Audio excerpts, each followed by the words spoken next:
నమస్తే. Welcome to mirror TV plus. Right, ప్రస్తుతం మనతో పాటు ఉన్నారు బీఆర్ఎస్ మాజీ ఎమ్మెల్యే బొల్లమల్ల యాదవ్ గారు. రైట్, అయితే ఏం జరుగుతుంది తెలంగాణలో? పక్క నుంచి చూస్తుంటే కేటీఆర్ అరెస్ట్ తప్పదా అంటే అవుననే అంటున్నాయి వర్గాలు. అయితే కావలసుకొని ప్రభుత్వం కేటీఆర్ మీద అక్రమ కేసులు పెట్టిందని ఓ పక్క నుంచి ప్రతిపక్ష నేతలు ఆరోపిస్తున్నారు. కానీ నిజంగానే మనీ లాండరింగ్ జరిగింది. అసలు ప్రభుత్వ నిధులు అలా ఎలా దుర్వినియోగం చేస్తారని ఓ పక్క నుంచి ఏమో ప్రభుత్వం వారు గట్టిగా, కాంగ్రెస్ పార్టీ వారు గట్టిగా మాట్లాడడం జరుగుతుంది. అసలు ఏం జరుగుతుంది? ఎందుకంటే అరెస్ట్ అయితే అసలు పరిణామాలు ఎలా ఉండబోతున్నాయి తెలంగాణలో తెలుసుకునే ప్రయత్నం చేద్దాం. నమస్తే సార్, ఎలా ఉన్నారు? గుడ్. ఓకే, నేను మీకు ప్రత్యేకంగా చెప్పక్కర్లేదు. గత 4-5 రోజుల నుంచి బాగా హిట్ ఆఫ్ ద టాక్ ఏంటంటే, ఇటు కేటీఆర్ అరెస్ట్ కాబోతున్నాడు, ఎట్టి పరిస్థితుల్లో జైలుకి వెళ్తాడు అని చెప్పేసి అటు ప్రభుత్వం, కాంగ్రెస్ పార్టీ నుంచి ప్రతి ఒక్కరూ మాట్లాడుతున్నటువంటి మాట. ఒకవేళ కానీ కేటీఆర్ అరెస్ట్ అయితే సిచ్యువేషన్స్ ఎలా ఉండబోతాయి? ఏం కాదు. ఇంత 4 రోజులు కేటీఆర్ గారు ప్రశ్నించటం అనేది ప్రెస్లో అవపడదు అంతే. రేవంత్ రెడ్డి గారిని అడుగడుగున ప్రశ్నించే నాయకుడు 4 రోజులు వాళ్ళు అనుకున్న దాని ప్రకారం కక్ష సాధింపు చర్యల్లో భాగంగా అరెస్టులు చేసి జైల్లో పెడితే, ఆ జైల్లో ఉన్నందుకు మీడియా అనుమతించబడదు కాబట్టి 4 రోజులు ప్రశ్నలు అడిగే కేటీఆర్ ఉండడు అడగడానికి. పార్టీ అడుగుతూనే ఉంటుంది, పార్టీ ప్రతినిధులు అడుగుతూనే ఉంటారు, మేము వెంబడిస్తూనే ఉంటాం. అంటే నిజంగానే మనీ లాండరింగ్ అనేది జరిగిద్దా అసలు? అంటే 55 కోట్లు కాస్త ఇప్పుడు 600 కోట్లకు వెళ్ళింది. అలాగే ఏసీబీ రైడ్స్ చేస్తామని చెప్పేసి అంటున్నారు. అలాగే సెర్చ్ వారెంట్ కూడా ఇచ్చున్నారు. అంటే ఇన్ని కీలక పరిణామాలు చోటు చేసుకుంటున్నాయి. దీన్ని మనం ఏ విధంగా చూడొచ్చు అసలు? వాళ్ళ లక్ష్యం కేటీఆర్ని అరెస్ట్ చేయటం, వాళ్ళ లక్ష్యం కేటీఆర్ గారు నోరు మూపియటం. అంటే నిజంగానే అవినీతి జరిగిందని లక్ష్యం అని అనుకోవచ్చా? లేకపోతే ప్రభుత్వం అంత ఈజీగా ఏది కూడా చేయదు కదా సార్? నిరాధారమైన ఆరోపణలతోని ఇవాళ మొదటిసారి కాదు కేటీఆర్ని అరెస్ట్ చేయాలనే ఒక ప్రయత్నం. ప్రభుత్వం వచ్చిన దగ్గర నుంచి జన్వాడ ఫామ్ హౌస్ అన్నారు, ఫామ్ హౌస్ మీద డ్రగ్స్ అన్నారు, డాగ్ స్క్వాడ్ని తీసుకొని పోయారు, లగచర్ల కేసులో అరెస్ట్ చేద్దామనుకున్నారు, రకరకాల ప్రయత్నం చేస్తున్నారు. ఆ క్రమంలోనే దీనికి ఏవి ఆధారాలు లేవనే ఒక నెపం చూపించేసి దోషిగా నిలబెట్టాలని ఒక ప్రయత్నం చేస్తున్నారు. కానీ దీంట్లో పెద్ద జరిగేదే లేదు, కొండందవి ఎలకని పెట్టినట్టు ఉంటుంది. అంటే నిజంగానే ఒకవేళ అవినీతి, మనీ లాండరింగ్ జరగకపోయి ఉంటే, ఫార్ములా ఈ కార్ రేస్ వల్ల అసలు ట్రాన్సాక్షన్స్ అంత క్లియర్గా ఉంటే ఎందుకు ముందుగానే క్వాష్ పిటిషన్కి వెళ్ళారు? అంటే ఒక మంత్రిగా నిర్ణయం తీసుకున్న తర్వాత ఆ ప్రొసీజర్ ఏదైతే ఉందో దాన్ని ఫాలో అయ్యి దాని ప్రొసీజర్ని కంప్లీట్ చేయాల్సిన బాధ్యత అధికారుల మీద ఉంటుంది. సో జరిగిన ప్రక్రియలో అప్పుడు ఎన్నికల సమయం కాబట్టి, ఎన్నికల సమయం అప్పుడు కొన్ని పరిమితి అనుమతించబడలేదు, పర్మిట్ చేయలేదు కాబట్టి మేము కొన్ని వయలేట్ చేసినాము అనేది అధికారులే చెప్తా ఉన్నారు. ఈ క్రమంలో ఈడ ఇంట్రెస్ట్ ఏంటి వయలేట్ చేయడంలో? దురుద్దేశం ఏం కాదు. మొదట వచ్చిన వాళ్ళు లాస్ అయ్యి వెళ్ళిపోయినారు. ఇది కంటిన్యూటీ ఉండాలి అని అంటే ఫార్ములా ఈ రోజులు చేయడానికి ముందుకు వచ్చారు కాబట్టి వాళ్ళతో ఈ టైంలో అగ్రిమెంట్ చేసుకుంటే బాగుంటుందనే ఒక అభిప్రాయంతో దానికి ముందుకు ఒక అడుగు ముందుకు వేయటం జరిగింది. హెచ్ఎండి అనేది తప్పకుండా స్పాన్సర్ చేయాల్సిన బాధ్యత ఉంటుంది, స్పాన్సర్ చేస్తుంది. హైదరాబాద్ జంట నగరాలలో ఎక్కడ ఏ కార్యక్రమం జరిగినా అది హెచ్ఎండిఏ స్పాన్సర్ చేస్తుంది. ఆ క్రమంలో వాళ్ళ దగ్గర నుంచి ట్రాన్సాక్షన్స్ జరిగినాయి. ఇందులో దురుద్దేశం ఏముంది? బ్రాండ్ ఇమేజ్ని పెంచాలనుకుంటున్నప్పుడు దురుద్దేశం ఏముంది? నేను ఒకటి అడుగుతా, డిపిఆర్ లేకుండా ప్రాజెక్టులు కట్టారు. డిపిఆర్ లేకుండా అసలు మామూలుగా అనుమతి లేకుండా ఎందుకు కట్టిరు అని అంటే ఏం చెప్పగలుగుతాం? ఇవి కంటిన్యూస్ ప్రాసెస్లో మనం కేంద్రం నుంచి కానీ రావాల్సిన అనుమతులు కానీ ఇతరత్ర అనుమతులు కానీ ఆ తర్వాత కాలక్రమాన్ని తీసుకోవచ్చు. ముందైతే పని నడవాలి, రైతులకు లాభం జరగాలి, కాలువలు రావాలి, నీళ్లు రావాలనే ఒక ఆలోచనతో డిపిఆర్ లేకపోయినా కానీ ప్రాజెక్టులు కడతాం. అంత మాత్రాన డిపిఆర్ లేకుండా ఎందుకు కట్టినవానంటే కొన్ని విచక్షణ అధికారాలు మంత్రిగా ఉంటాయి. సామాన్య మానవుడు చేయలేనివి ఒక మంత్రిగా విచక్షణ అధికారాలతో చేయడానికి వెసులుబాటు ఉండటానికి క్యాబినెట్ ర్యాంకు. వాళ్ళు ఆజ్ఞాపించిన తర్వాత, వాళ్ళు మామూలుగా విచక్షణ అధికారంతో చెప్పిన తర్వాత దాన్ని ఫర్దర్ ప్రొసీజర్లో చేయాల్సిన బాధ్యత అధికారులది. కొన్ని సందర్భాలలో అది వీలు పడకపోతే ఆ తర్వాత చేసిన తర్వాత క్యాబినెట్ ఆమోదాలు పొందిన సందర్భాలు ఈ ప్రజాస్వామ్యం వచ్చిన తర్వాత ఈ 70 సంవత్సరాలుగా అనేక కోకొలలు ఉన్నాయి అనేక ప్రభుత్వాలల్లో. ఇట్లా భూతద్దం పెట్టి ఏదో మామూలుగా కొండందవి ఎలకను పట్టినట్టు చేస్తే ఏ ప్రభుత్వంలో ఏ మంత్రి కూడా చేయలేడు, ఏ ప్రభుత్వం కూడా నిలబడదు. నా లక్ష్యం మిమ్మల్ని అరెస్ట్ చేయటమే అని చెప్పేసి అని అనుకున్నప్పుడు వెతకడానికి ఎన్ని తప్పులు పడవు అధికారం చేతిలో ఉంటే. ఇది రుజువయ్యి వాదోపవాదాలు జరిగిన తర్వాత ఈ కేసు నిలబడుతుందా లేదా అనేది వేరు. ముందైతే మామూలుగా ఇన్వెస్టిగేషన్ అంటే ప్రాసెస్‌లో రుజువు లోపలికి కాకుండానే పెడతాం కదా! పోలీస్ స్టేషన్‌కి పంపిస్తున్నారు అనుకోవచ్చా? అంటే ఐ మీన్ జైలుకి ప్రైమరీ పంపిస్తున్నారు. ఎంక్వైరీ గదా! ఈ ప్రైమరీ ఎంక్వైరీ పోలీసు అధికారులు చేస్తారు. కానీ ఇది న్యాయమా? అన్యాయమా? జరిగింది అవినీతా? కాదా? అనేది తేల్చాల్సింది న్యాయస్థానం. ఆ న్యాయస్థానం అనేది మొదలు ఇంటర్ఫియర్ అవ్వదు గదా! అంటే ఒకవేళ కేటీఆర్‌ని అరెస్ట్ చేస్తే బీఆర్ఎస్ పార్టీకి సంబంధించిన నేతలు గాని, కార్యకర్తలు గాని రేపన్న రోజు అంటే రేపు ఎలాగో ఏసీబీ విచారణకి రమ్మని చెప్పేసని నోటీసులు ఇచ్చారు. సో, ఎటు చూసుకున్న అంటే ముందుగానే ముందస్తు అరెస్టులు అనేవైతే మనకు కనబడతాయి. కానీ అరెస్ట్ చేశారన్న మరుక్షణం అసలు సిట్యుయేషన్స్ ఏ విధంగా ఉంటాయి చెప్పండి? ఏముండవండి. ఎందుకంటే గాంధేయ సిద్ధాంతంతోనే అంత పెద్ద తెలంగాణ ఉద్యమంనే నడిపించిన కేసీఆర్ గారి నాయకత్వంలో నడుస్తున్న పార్టీ ఇది. ఈరోజు న్యాయ పోరాటం చేయడానికి సిద్ధంగా ఉన్నాం. ప్రజాక్షేత్రంలో కొట్లాడటానికి సిద్ధంగా ఉన్నాం. మేమేదో ఆందోళన చేయడానికి కాదు. అర్ధరహితంగా అక్రమంగా కేసులు పెట్టాలనుకుంటున్నారు. కక్ష సాధింపు చర్యలు ఇవి ప్రజల ముందుకెళ్తాం రేపు తర్వాత. మరి న్యాయస్థాన పోరాటం చేస్తూ ఉంటాం. అదే ప్రజాక్షేత్రంలో పోరాటం చేస్తాం. దీన్నేదో మేమేదో అరాచకాలు సృష్టించాలనో అంటే లేకపోతే ధర్నాలు, కామన్ అది. దీక్షలు. ఒక ఒక పార్టీ నాయకుడిగా వారిని అరెస్ట్ చేసినప్పుడు కార్యకర్తలు స్పందిస్తారు. సానుభూతి పరులు దానికి స్పందిస్తారు. ఈ కార్యక్రమాలు ఆనవాయితీగా జరిగేటివే. కానీ దీన్నేదో మామూలుగా విధ్వంసాలు సృష్టిస్తారు అనేది మా పార్టీ విధానం కాదది. రైట్. అయితే కొంతమంది ప్రభుత్వానికి కాంగ్రెస్ పార్టీకి సంబంధించి కేటీఆర్‌కి సంబంధించి కొన్ని వర్డ్స్ యూజ్ చేస్తున్నారు. టిల్లుగాడు, టిల్లు అది ఇది అని. ఈ విధమైన కామెంట్స్‌ని మనం ఏ విధంగా చూడొచ్చు? ఇప్పుడు స్పందనకు ప్రతిస్పందన. బాల్ ఎంత స్పీడ్‌గా కొడితే అంతే స్పీడ్‌గా ఎనకొస్తది. ఒకళ్ళన్నారని ఇంకొకళ్ళు అంటున్నారు. రేవంత్ రెడ్డి గారి భాష బాగాలేదు కాబట్టి, రేవంత్ రెడ్డి గారి భాష మార్చుకునేంత వరకు నేను కూడా ఇదే రకమైన భాషను ఉపయోగిస్తా అని చెప్పి కేటీఆర్ గారు అంటున్నారు. హ్మ్. కేసీఆర్ గారు ఇంతకుముందు ఇదే భాషను వాడిరు కాబట్టి నేను వాడుతున్నా అని రేవంత్ రెడ్డి గారు అంటున్నారు. హ్మ్. అంటే కేసీఆర్ గారు వాడిరు కాబట్టి అది కరెక్టా కాదా అనేది పక్కకు పెడితే, వారు వాడిరు కాబట్టి మీరు వాడాల్సిన అవసరం లేదు కదా! రేవంత్ రెడ్డికి ఈరోజు ప్రభుత్వం ఇచ్చింది తిట్లు, బూతు పురాణాల కోసం కాదు. ప్రజల్ని బాగు చేయమని. రేవంత్ రెడ్డి గారు వయసును చూడకుండా, అనుభవాన్ని చూడకుండా, గౌరవించకుండా తెలంగాణ ఒక ఉద్యమ నాయకుడిని, తెలంగాణ సాధించిన నాయకుడిని పట్టుకొని 10 సంవత్సరాలు ప్రజల కోసం, తెలంగాణ అంటే కోసం ఈ మధ్య పనిచేసిన కాలంలో నాయకుడిని పట్టుకున్నారు. ఆయన మాట విధానం కొంచెం మారినట్టు కనబడుతుంది. కొంచెం హుందాగానే మాట్లాడుతున్నట్టున్నారాయన? అంటే కుటుంబ పెద్దగా, ఈ రాష్ట్రానికి ప్రథమ పౌరుడుగా ఆయన ఉన్నతనాన్ని పెంచుకొని భాషను మార్చుకుంటే అందరికి మంచిదే. మార్చుకోవాలని మేము కూడా కోరుకుంటున్నాం. రైట్. అయితే 6 గ్యారంటీల విషయానికొస్తే ఏం చెప్తారు? 421 హామీల గురించి ఏం చెప్తారు సార్? వాళ్ళు అవి చేయలేకనే కదా ఈ నాటకాలు. అంటే బీఆర్ఎస్ పార్టీకి సంబంధించి గత ప్రభుత్వంలో ఉన్నప్పుడు అప్పులు చేసేసారు మొత్తం. అప్పులు కట్టడానికే మాకు డబ్బులు సరిపోతున్నాయి తప్ప 6 గ్యారంటీలు అమలు చేయడానికి అసెంబ్లీలో డైరెక్ట్‌గా చెప్పడం జరిగింది. ఆ దీన్ని మనం అప్పుల విషయం ఆ రోజు ప్రతిపక్షంలో ఉన్నాం మీకు తెలియదా? బడ్జెట్ సమావేశాలు సంవత్సరానికి ఒకసారి జరుగుతాయి. పబ్లిక్ డొమినియన్‌లో ఉంటది. ఈ రాష్ట్ర ఆదాయం ఏంది, అప్పులేందని తెలుసు. తెలిసిన తర్వాత హామీలు ఎట్లా ఇచ్చిర్రు అమలు కాని హామీలు? ఏం అవసరం వచ్చింది? అధికారం కోసమే గదా! అధికారం కోసం ఇష్టం వచ్చినట్టు మాట్లాడి హామీలు ఇచ్చిర్రు గదా! నెరవేర్చాల్సిన బాధ్యత మీ మీద ఉంది గదా! ప్రజల్ని నట్టేట ముంచొద్దు గదా! గతంలో కొనసాగినవైనా కొనసాగించాలి గదా! అవి కూడా చేయడం సాధ్యపడట్లేదు. చేత కావట్లేదు. లంకెల బిందెలు ఉన్నాయని చెప్పేసి వచ్చిన ప్రభుత్వంలోకి అని అంటున్నారు. లంకెల బిందెల కోసమే వచ్చినారు గదా! ప్రజల్ని బాగు చేయడానికి కాదు అనేది అర్థమవుతుంది గదా! ఈరోజు అన్ని వర్గాల ప్రజలు కూడా మోసపోయారు గదా! కాబట్టి అధికారము లక్ష్యంగా వాళ్ళు పనిచేస్తున్నారు. అక్రమ కేసులు పెట్టి ఎదుటోళ్ళ నోర్లు మూపియాలనుకుంటున్నారు ప్రశ్నించేటోళ్ళు లేకుండా.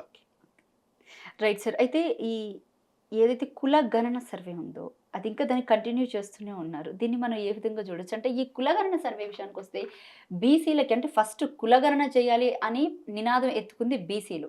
అయితే బీసీ డిక్లరేషన్‌కి సంబంధించి కూడా జహీరాబాద్‌లో, కామారెడ్డిలో అనుకుంటా. కామారెడ్డి. కామారెడ్డిలో బీసీ డిక్లరేషన్ జరిగినప్పుడు చాలా పెద్ద ఎత్తున హామీలిచ్చారు. కానీ బీసీ డిక్లరేషన్ విషయంలో ఎవరు ఎందుకు పెద్దగా కాంగ్రెస్ పార్టీ వాళ్ళు గొంతెత్తట్లేదు, మాట్లాడట్లేదు?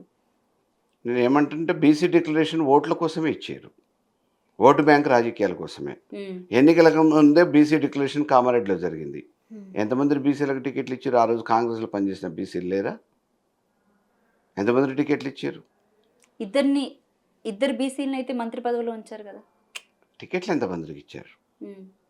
నీకు ప్రపోర్షనేట్గా డెఫినెట్గా ఆ షేర్ ఇవ్వాలి. కానీ టికెట్లు కూడా ఇవ్వలేదు కదా. గెలిచిన వాళ్ళు ఒకళ్ళిద్దరు ఉంటే వాళ్ళకి ఇచ్చేసాము, ఇక అయిపోయింది చేతులు దులుపుకున్నాం అంటే కాదు కదా. మెజారిటీ వర్గాలుగా ఉన్న జనాభాలో 50% మించిన జనాభాగా గుర్తించి మీరు ఏదో చేయాలనుకుంటే టికెట్లన్నీ ఇచ్చారు.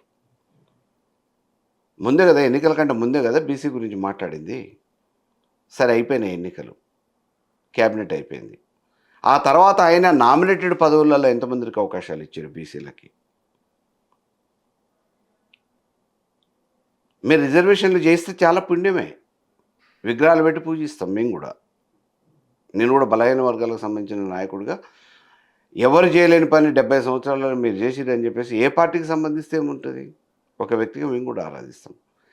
కానీ అది అవుతుంది కాదు, చట్టపరమైన ఎటువంటి అడ్డంకులు ఉన్నాయి, వాటన్నిటిని అధిగమించి ఏ రకంగా చేస్తారు అనేది ఒక భాగం. ఆ ప్రయత్నం మీరు చేయండి. కానీ అది చేయడానికంటే ముందు మీ చేతిలో ఉన్నాయి చేయగలిగినవి అయితే బీసీలకు చేయాలి కదా. బడ్జెట్లో ఎంత కేటాయింపులు జరిగినాయి? ఇవాళ సగం జనాభా ఉన్న ఈ బలహీన వర్గాలకి మీరు బడ్జెట్లో ఇచ్చిన కేటాయింపులు ఏంది? సగం అయితే ఇవ్వాలి కదా.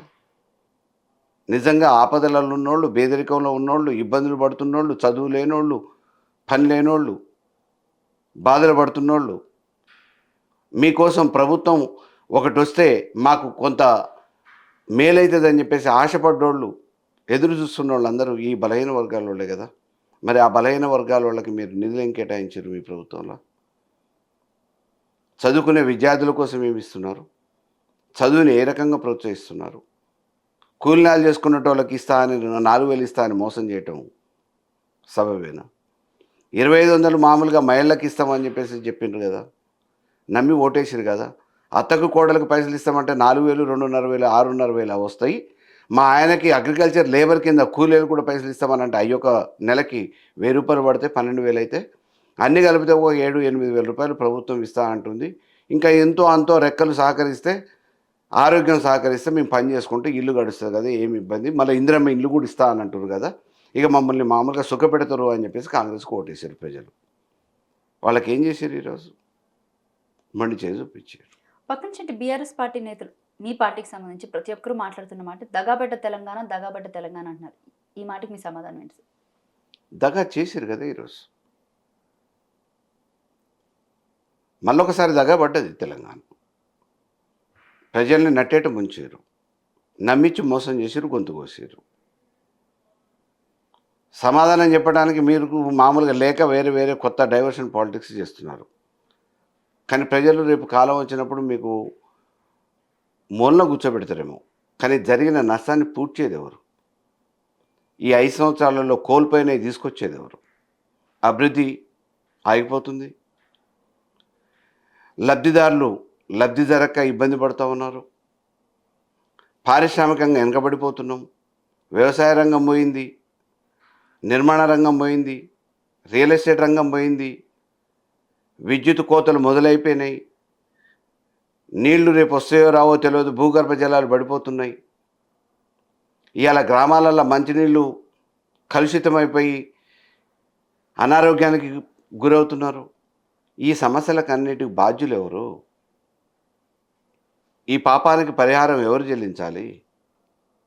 కాబట్టి మీకు అధికారం కోసం ఈరోజు తెలంగాణ యావత్ ప్రజానికాన్ని మోసం చేసి నట్టేట ముంచే ప్రయత్నం చేస్తుంది కాంగ్రెస్.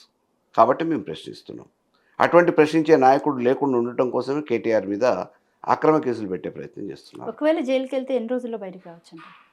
అది న్యాయస్థానం పరిధిలో ఉంటుంది కదా. బెయిలు పూర్వపరాలు తెలుసుకొని దానికి ఉన్న ఆధారాలు ఉన్నాయా లేవా అనేది రేపు బెయిల్ ఇచ్చేటప్పుడు పరిశీలించి వెంటనే బెయిల్ ఇస్తుందా ఏం చేస్తుంది అనేది న్యాయస్థాన పరిధిలో ఉన్న అంశం. మేము చెప్పలేం కదా అది. రైట్. కులగణన విషయానికి వస్తే ఏం చెప్తారు? చేయాలనే కోరుకుంటాం మేము, కానీ చేయటానికంటే ముందు అదే ఇంకైతుంది అనే కాలయాపన చేయకుండా మీరు అనుకున్న ఏవైతే ఉన్నాయో ఈరోజు మీ చేతుల్లో అధికారం ఉంది కాబట్టి అయితేనే చేయాలనే ఆంక్షలు కూడా లేవు కాబట్టి మీరు వెంటనే చేయటం అంటే ఆ మొదలుపెట్టాలని 55 అంటున్నాను. పాయింట్లో ముఖ్యంగా కూడా కొన్ని ఏవైతే ఆస్తులు, స్థిరాస్తులు అని, లేకపోతే చిన్నప్పుడు మీరు ఏ స్కూల్కి వెళ్ళారు, ఏ అంటే ఏ ఏజ్లో మీరు స్కూల్ స్టార్ట్ చేశారు, ఏ ఏజ్లో మీరు 10th కంప్లీట్ అయింది, ఏ ఏజ్లో మీరు ఇంటర్ చదివారు, డిగ్రీ చదివారు, ఎప్పుడు పాస్డ్ అవుట్, ఇవన్నీ కూడా రాయాలంటే ఎంతో కొంత బేసిక్గా. ఫర్ ఎగ్జాంపుల్ కేసీఆర్ సార్ని అంటే నేను ఉదాహరణగా ఏమంటాను, తీసుకుందాం. రాధా, నేనేమంటా అంటే, మీరు ఒకవేళ రిజర్వేషన్స్ గనుక ఇంప్లిమెంట్ చేసి, దానికి ఎలిజిబిలిటీకి సంబంధించిన ఏమైనా జాబ్స్ గానివ్వండి, ఇంకేమన్నా రిజర్వేషన్స్ గాని అన్నప్పుడు, అప్లై చేసుకున్నప్పుడు ఆ ఆంక్షలన్నీ వర్తిస్తాయి.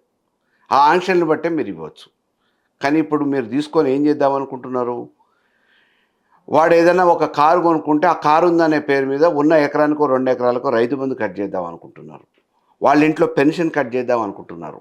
వాళ్ళకి మామూలుగా ఏదో పిల్లలు చదువుకున్నారు కాబట్టి, బాగుపడ్డారు కాబట్టి, అప్పుడో ఇప్పుడో మామూలుగా అతను కారు ఇక్కడ అవసరాల కోసం, ఏదో లగ్జరీ కోసం కాకపోయినా అవసరాల కోసం తీసుకున్నాడు కాబట్టి, ఆ కార్‌ని వంకగా చూపించి, వాళ్ళ తల్లిదండ్రులకో, వాళ్ళతో రక్తం పంచుకొని పుట్టిన కుటుంబ సభ్యులకో, అన్నదమ్ములకో ఇల్లు కూడా ఇయ్యకుండా ఎగనామం పెట్టాలనుకుంటున్నారు. ఈ పేరు మీద, సర్వే పేరు మీద మరొక మోసం జరుగుతుందనే అనుమానం ఈరోజు సామాన్యులలో వచ్చింది. దానికి సహకరించట్లేదు. మీకు కులగణన ఏ రకంగా సాధ్యమవుతుంది? మీ ప్రశ్నలే సంబంధం లేని ప్రశ్నలు ఉన్నాయి గదా!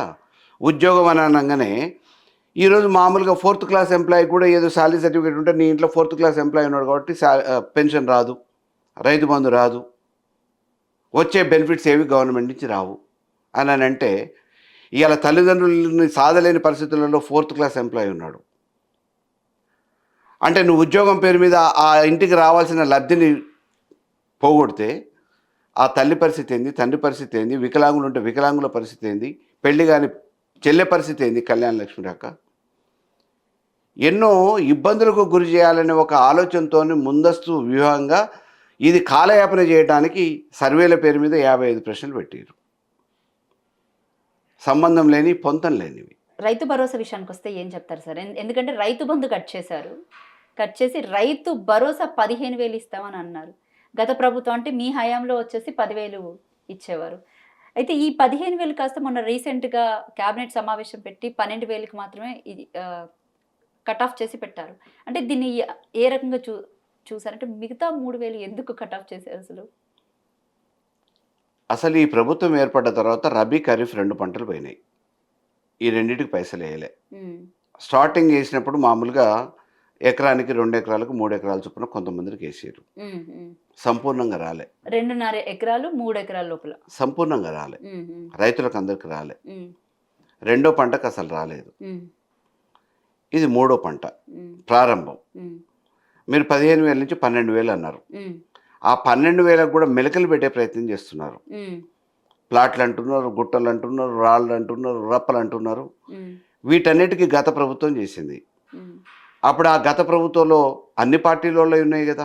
హ్మ్. అన్ని కులాలోళ్ళయి ఉన్నాయి గదా భూములు. హ్మ్. మరి మీరు కూడా రేవంత్ రెడ్డి తీసుకున్నాడు, ఉత్తమ్ కుమార్ రెడ్డి తీసుకున్నాడు, భట్టి విక్రమార్క తీసుకున్నాడు, శ్రీధర్ బాబు తీసుకున్నాడు. మరి వీళ్ళందరూ గుట్టలు రాళ్ళు రప్పలే మాకెందుకు అని చెప్పేసి కాంగ్రెసు నాయకులు చిత్తశుద్ధి చాటించుకొని ప్రభుత్వానికి వాపసు చేయాలి కదా! తీసుకోవద్దు కదా! అప్లికేషన్ ఇయ్యాలి కదా ఎంఆర్ఓకి. హ్మ్. మరి ఆ రోజు ఎందుకు ఇవ్వలే అగ్రికల్చర్ ఆఫీసర్స్‌కి? హ్మ్. తీసుకొని బ్యాంక్ ఖాతాలలో ఎందుకు ఏసుకున్నారు? వాడుకున్నారు. ఓకే. నిజంగా మీరు మామూలుగా ఏదో మిస్‌యూజ్ అయింది. మీ లెక్కల ప్రకారం అయింది అనుకుందాం. మీరు ఖచ్చితంగా ఎవరికిస్తారో ఆ ఒక నిర్ధారణకొచ్చి ఇప్పుడు ఇవ్వండి. ఒక వరి ఏసినోళ్ళకి, మళ్ళా యాసంగి ఏయనోళ్ళకి పంట ఉంటేనే ఏస్తామని చెప్పేసి అని అంటున్నారు. మరి మిర్చి ఏస్తారు, కాటన్ ఏస్తారు, తోటలుంటాయి. ప్రతిసారి ఏసేది కాదు. ఒకసారి ఏస్తే మామూలుగా కంటిన్యూటీ ఉంటది. వాళ్ళకి కూడా పెట్టుబడి అవసరమే. పాదులు తీయాలే, మందు కొట్టాలే, కూలోళ్ళతోని పని చేపియాలే, కట్ చేపియాలే కొమ్మలు.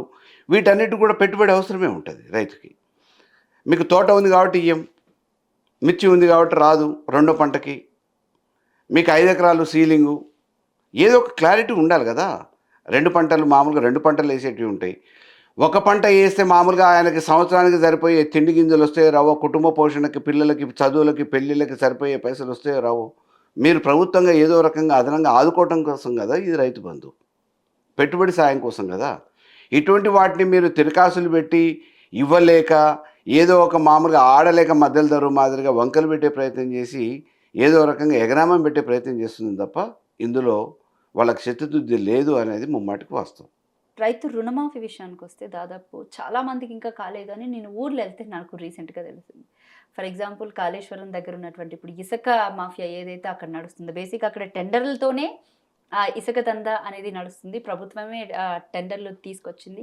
డీడీలు అంటే ఒక్కొక్క లారీకి 16,500 నుంచి 18,000 దాకా డీడీ తీసుకొని అక్కడి నుంచి ప్రైవేట్ సంస్థలకి ఇసుక పంపించడం జరుగుతుంది. అయితే అక్కడున్నటువంటి కొన్ని ఏరియాస్‌కి వెళ్లి మద్దెల ఊరు అని ఒకటుంది. అక్కడికెళ్లి అడిగితే ఊర్లో ఉన్న ఎవరికీ రైతు రుణమాఫీ కాలేదని చెప్తున్నారు. ఓ పక్క నుంచి చూస్తుంటేనేమో ప్రభుత్వం చారిత్రాత్మక రైతు రుణమాఫీ చేశామని చెప్తున్నారు. అంటే ఎవరి మాటలు నమ్మాలి ఇక్కడ? ప్రజలవా? లేకపోతే ప్రభుత్వానివా? రైతులు అబద్ధం ఆడే అవసరమే ఉంది. వచ్చినోళ్ళు, తీసుకున్నోళ్ళు మేము తీసుకోలేదని చెప్తారా వాళ్ళు? ఊర్లో ఒక రైతు వచ్చిన తర్వాత రాలేదని చెప్తే వెంటనే నలుగురు ఇంటారు. ఏమై వచ్చింది కదా అంటారు. వాళ్ళ పార్టీకి సంబంధించిన వాళ్ళు కూడా ఉంటారు కదా! రుణమాఫీ అనేది ఓవరాల్‌గానే 30%కి మించి రాలేదు. బ్యాంకులకు జమ కాలేదు. రైతులకు కూడా అవ్వలేదు. 70% ఇంకా లెఫ్ట్ ఓవర్. రెండోది మీరు ఇసుక అన్నారు. ఇసుక ఒక కాళేశ్వరం దగ్గర కాదు. రాష్ట్ర వ్యాప్తంగా ఎక్కడ అవకాశం ఉంటే అక్కడ చిన్న చిన్న మామూలుగా పారే వాగుల దగ్గర కూడా ఇసుక అమ్మే దందా కాంగ్రెస్ వాళ్ళు మొదలుపెట్టారు. అంటే ఆ డబ్బులన్నీ ఇప్పుడు టెండర్‌లతో ఇసుక రవాణా చేస్తుంటే బయట ప్రైవేట్ వాళ్ళకి ఇచ్చుంటే ఆ డబ్బులన్నీ అసలు ఎక్కడికి పోతున్నాయి? దాని గురించి ఎందుకు ఊసు లేదు, పత్తా లేకుండా పోయింది? అదే నేను చెప్పేది. ఒక కాళేశ్వరం దగ్గర మీకు డీడీలు అవుపడుతున్నాయేమో, హ్మ్. అవి ఎటుపోతున్నాయి అనే అనుమానం మీకుంది. హ్మ్. కానీ మేము ఏమంటున్నామంటే, ఈవెన్ మారుమూల గ్రామాలల్లో కూడా చిన్న చిన్న వాగులున్న దగ్గర కూడా అక్రమంగా ఇసుక తరలించుకొని పోయి అక్రమంగా కాంగ్రెస్ నాయకులు దందాలు చేస్తున్నారు.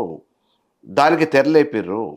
అక్రమ దందాలకు ఈరోజు మట్టి, ఇసుక, గంజాయి ఏవైతే ఎన్ని రకాలుగా అక్రమ వ్యాపారాలు ఉన్నాయో క్లబ్బులతో సహా పేకట క్లబ్బులు ఈ తెలంగాణలో ఈరోజు నడిపించడానికి బాజాప్తా లైసెన్సుల మాదిరిగా అనధికారికంగా పోలీసు యంత్రాంగాన్ని పెట్టి రెవెన్యూ యంత్రాంగానికి ఆర్డర్లు ఇచ్చి స్థానిక నాయకత్వం చేపిస్తూ ఉంది.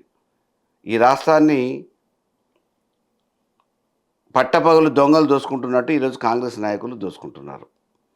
మీకు బ్యారేజ్ దగ్గరకు వచ్చేటప్పటికి కాళేశ్వరం దగ్గర అన్నారం బ్యారేజ్ దగ్గర అక్కడ ఏమవుతుందంటే మీకు ఒక ప్రాంతంలో ఏదైనా దూరంగా బ్యారేజ్కి దూరంగా తీస్తే కొంత నష్టం తగ్గుతుంది. కానీ బ్యారేజ్ దగ్గర ఇసుక ఆ ప్రవాహాన్ని తగ్గించి బ్యారేజ్ మీద భారం పడకుండా నీటి ప్రవాహాన్ని తగ్గించడానికి అవకాశం ఉంటుంది. అటువంటి దగ్గర కూడా ఈరోజు ఇసుకని తీస్తున్నారు ఒక శాస్త్రీయత లేకుండా. మాకు అందిన కాడికి దోసుకోవాలనే ఒక ఆలోచనతో. రేపు ముందు భవిష్యత్తులో ఆ పెను ప్రమాదాలు బ్యారేజీలకు వచ్చే అవకాశం ఉంది. నీటి ఫ్లడ్ ఒకటేసారి వచ్చి స్పీడ్ కొట్టింది అనుకోండి, ఇన్ని కోట్ల రూపాయల ఖర్చుతో చేసిన బ్యారేజీలు పడిపోవటమేతో పాటు అక్కడ ప్రమాదాలు కూడా జరిగే అవకాశం ఉంటుంది. ఈ ప్రభుత్వానికి చిత్తశుద్ధి లేదు, ముందు చూపు లేదు, నీతి లేదు, నిజాయితీ లేదు. అవినీతి లక్ష్యంగా, డబ్బులు సంపాదనే లక్ష్యంగా అక్కడున్న స్థానిక నాయకత్వాన్ని వాడుకొని ఈరోజు కింది నుంచి మీది వరకు కాంగ్రెస్ నాయకులు ఈ రాష్ట్ర ఖజానాన్ని దూసుకుంటున్నారు, ఉన్న వనరులను దూసుకుంటున్నారు. అంటే ఈ విధంగా ఇసుకను మొత్తం తోడేస్తే చుట్టుపక్కల ఉన్న గ్రామాల పరిస్థితి ఏంటి? రైతుల పరిస్థితి ఏంటి? ఎలా ఉంటది అసలు? రేపు ఏదైతే మాకేముంది, మా జేబులు నిండినాయా లేదా అనే పరిస్థితులలో ఈరోజు కాంగ్రెస్ నాయకత్వం ఉంది. హ్మ్. అధికారులు వాళ్లకు ఒత్తాస పలుకుతున్నారు. హ్మ్. వాళ్ళు తానా అంటే వీళ్ళు తందానా అంటున్నారు. అంటే రేపొద్దున నీటి కొరత ఏ విధంగా ఉండబోతుంది? లేదా ఆ చుట్టుపక్కల ఆల్రెడీ స్టార్ట్ అయింది. నీటి కొరత ఆల్రెడీ స్టార్ట్ అయింది. గ్రౌండ్ వాటర్ పడిపోతుంది.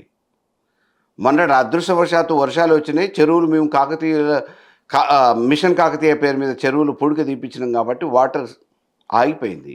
దాని మూలన గ్రౌండ్ వాటర్ రీఛార్జ్ అయింది. బోర్లు రీఛార్జ్ అయినాయి. ఇప్పుడు మామూలుగా సమ్మర్ స్టార్ట్ అవుతుంది.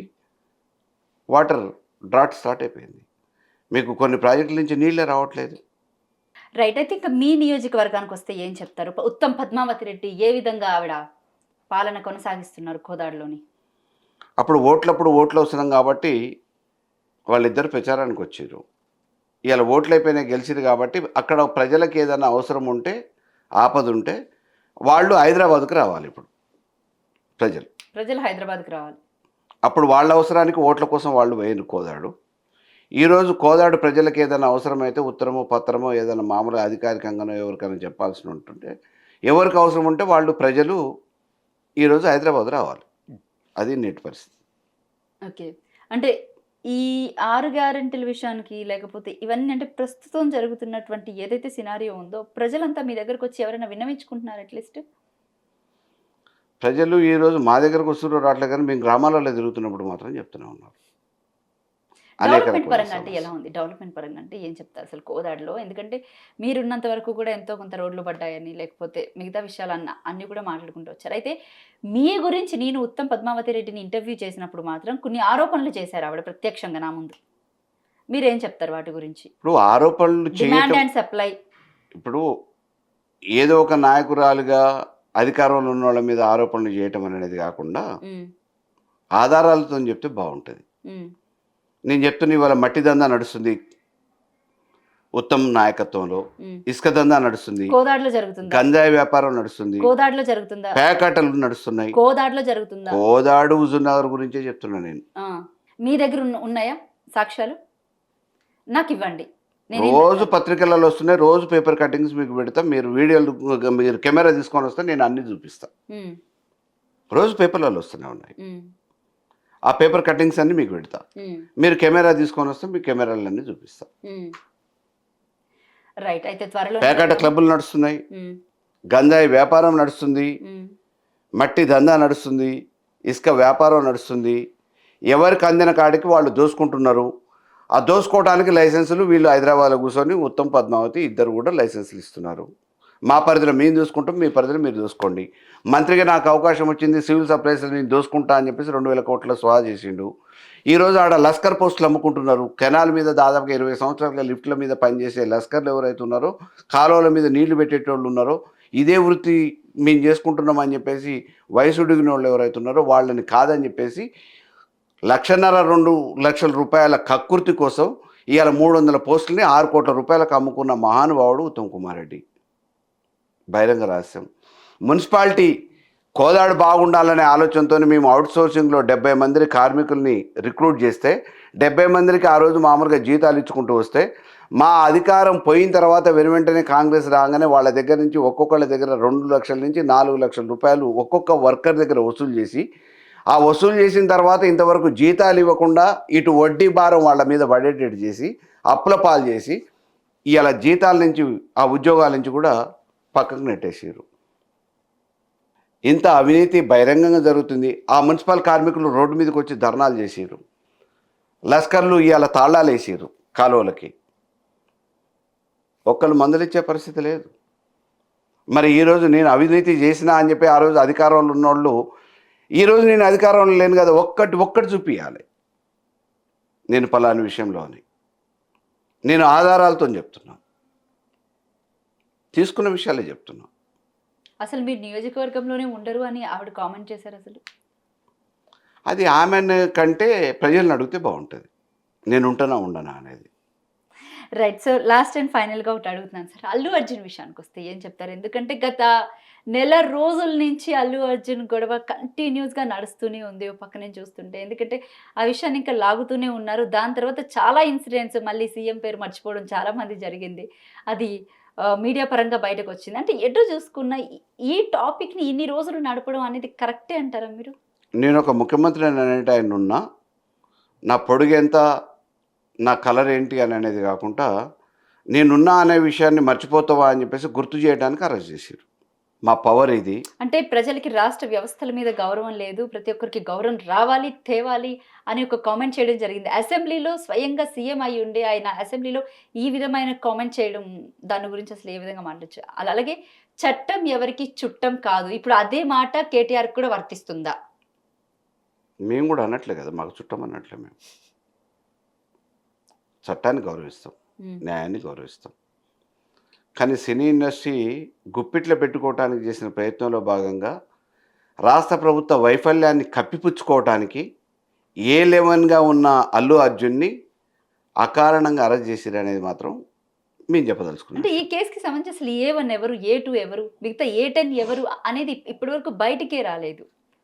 ఏదేమైనా కేసు పూర్వాపరాలు ఒకసారి మనం ఆలోచిస్తే, అల్లు అర్జున్ పోవటానికంటే ముందే తొక్కిసలాటైంది. అప్పటికే ఆ ఇన్సిడెంట్ మూలాన కొంచెము ఆమెకి నష్టం జరిగింది అని అనేది ఒక వాదన. రెండోది, మీకు అక్కడ మామూలుగా వైఫల్యం ఉంది, పోలీసు యంత్రాంగం కంట్రోల్ చేయలేకపోతూ ఉంది, ఆయన వస్తే తొక్కిసలాట అవుతుంది అని చెప్పి తెలిసినప్పుడు ముందస్తుగానే ఆయన ఇంట్లోనే అరెస్ట్ చేయొచ్చు కదా, తోలో అరెస్ట్ చేయొచ్చు కదా. హ్మ్. మీ పోలీసు యంత్రాంగ వైఫల్యం కదా, స్థానిక పోలీస్ స్టేషన్ వాళ్ళు కంట్రోల్ చేయలేకపోవటమే కదా. అక్కడ ఉన్న టాకీస్ యాజమాన్యం తగిన చర్యలు తీసుకోకపోవటం మూలాన కదా. మరి ఆ టాకీస్ని ఎందుకు సీజ్ చేయలే? అంటే ఇన్ఫర్మేషన్ మేనేజర్ మీద ఎందుకు యాక్షన్ తీసుకోలే? ఇన్ఫర్మేషన్ లేకుండా వచ్చాడు అని అంటున్నారు చాలా మంది. అంటే పోలీసు వ్యవస్థ నిద్రపోతుందా?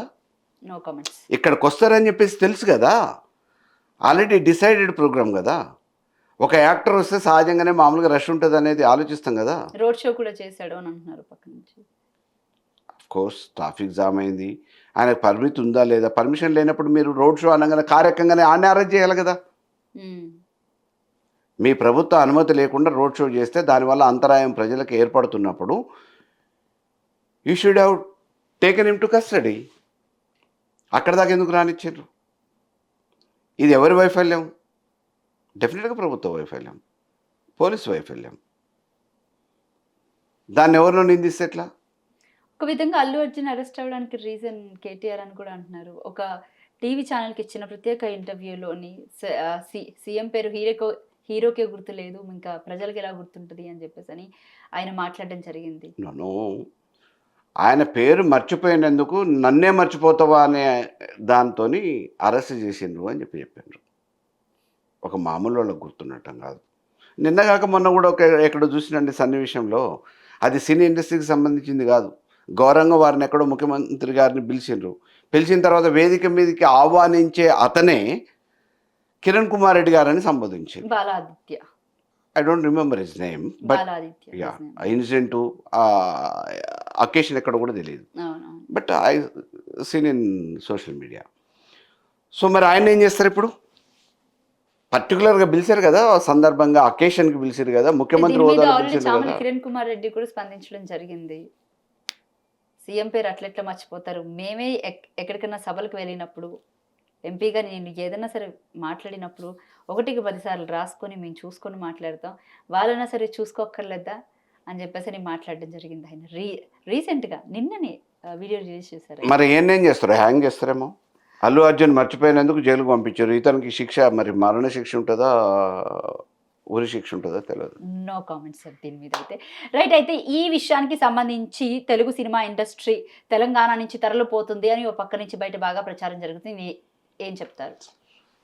వ్యాపారం కోసం వచ్చిన వాళ్ళు సినిమా ఇండస్ట్రీ, వాళ్ళ వనరులు, వాళ్ళ అవకాశాలు, వాళ్ళకున్న మామూలుగా లొకేషన్స్ ఏడ బాగుంటుంది ఏంది అనేది చూసుకొని దాని ప్రకారమే చేసుకుంటారు తప్ప ఈ చిన్న 1-2 ఇన్సిడెంట్ల గురించి పోతారు, ఏదో వేధించినంత మాత్రం పోతారు అనడానికి అవకాశం లేదు. మీరు ఇక వెళ్ళిపోండి తప్పదు అని చెప్పేసి ఇంకేదైనా కక్ష సాధింపు చర్యలకి పాల్పడితే అప్పటి వరకు ఏదైనా మామూలుగా వేరే ప్రత్యామ్నాయంగా వేరే రాష్ట్రానికి పోతారేమో. కానీ ఇటువంటి వాళ్ళకి అన్ని రకాలుగా స్టూడియో అవకాశం ఉండి, లొకేషన్స్ అవకాశం ఉండి, సదుపాయాలు ఉండి, వీటి ఉన్న తర్వాత ఈ తాత్కాలికంగా వచ్చే సమస్యల కోసం తరలిపోతారని అనుకో. కాకపోతే ఇటువంటి చిన్న ఇన్సిడెంట్ల మూలాన ఆ వచ్చే ఆదాయం కూడా కోల్పోయే పరిస్థితి వస్తుంది. తెలంగాణ రాష్ట్రం కొత్తగా ఏర్పాటు చేయాలనుకునే వాళ్ళు రాకుండా వేరే దగ్గరికి పోయే పరిస్థితి ఉంటుంది. Right, thank you sir, thank you so much sir, మీ విలువైన సమయాన్ని మాకు కేటాయించినందుకు. ఇది మాజీ ఎమ్మెల్యే బొల్ల మల్లయ్య యాదవ్ గారితో ప్రత్యేక ఇంటర్వ్యూ. మరొక ఇంటర్వ్యూతో మళ్ళీ కలుద్దాం. Thank you.